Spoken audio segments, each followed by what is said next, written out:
Hello, my name is Ed Brown, inventor of the IBAR Critical Thinking Method. Oftentimes I receive messages and emails about the critical thinking models that I developed. And I wanted to share this letter with you because I thought it might be valuable to some things you might be doing in your personal and professional lives. It says, Mr. Brown, in the new age of reason, where do you see the greatest transformations coming from? In other words, where do you think the greatest thinkers will house their creativity and breakthrough ideas? And how do you become a world-class thinker and decision maker? Thank you, Rob Bertram. I think that when I see the data, it suggests that the idea of the person tinkering in the garage or the studio apartment or creating their own personal laboratory is old and passé. The likes of Bill Hewlett or Dave Packard of Hewlett and Packard fame, computer people, are gone.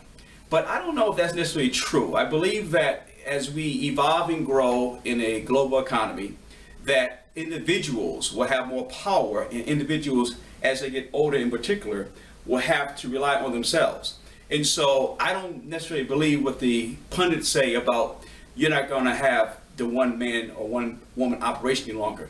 You're going to have collective groups. I don't think I buy into that. So the housing of ideas and creativity will come from individuals.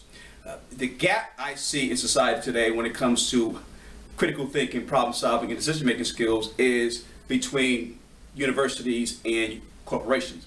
Universities say we're putting out great students who actually can bring value to society and will allow them to be successful. However, corporations say, no, you're not.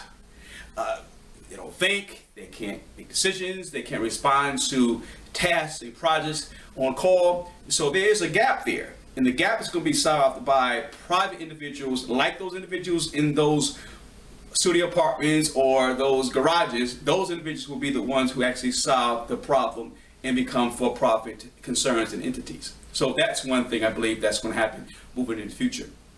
How do you become a world-class decision maker, critical thinker? When you say world-class, it means the best that you possibly can be in the world.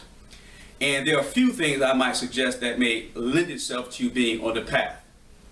First and foremost, I'm going to go back to what I just said. You have to couture your life, cultivate your life in ways that your focus and your determination is all about being the best thinker possible.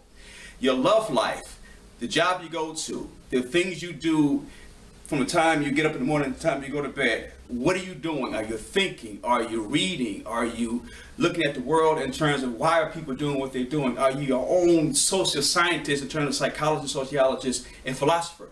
So first and foremost, you have to be committed to the idea of saying that my life will be dedicated to understanding people and things. Second, I said about reading, but that's just not casual reading. It's purposeful, mission-driven reading. The kind of reading that you might read the House of Versace, you might read Lee Iacocca, you might read Bill Gates, Systems under Edward Deming. All the things that are possible to read in terms of how the world operates and what's been created in the last 12,000 years of civilization, that's what you read. And so your reading will determine how far your critical thinking analysis go because of the context of your reading. And thirdly, it's about all that reading is to create a body of data in your mind so that as you're pulling things up that seem separate and disparate, that you actually can put patterns to those things. And so all the things that you do from the lifestyle to the reading to the cogent coagulating of the idea become how do you put patterns and ideas straight and make them line up.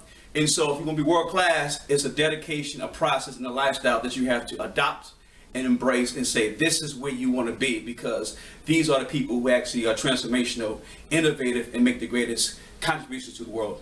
And the world is benefited by those individuals.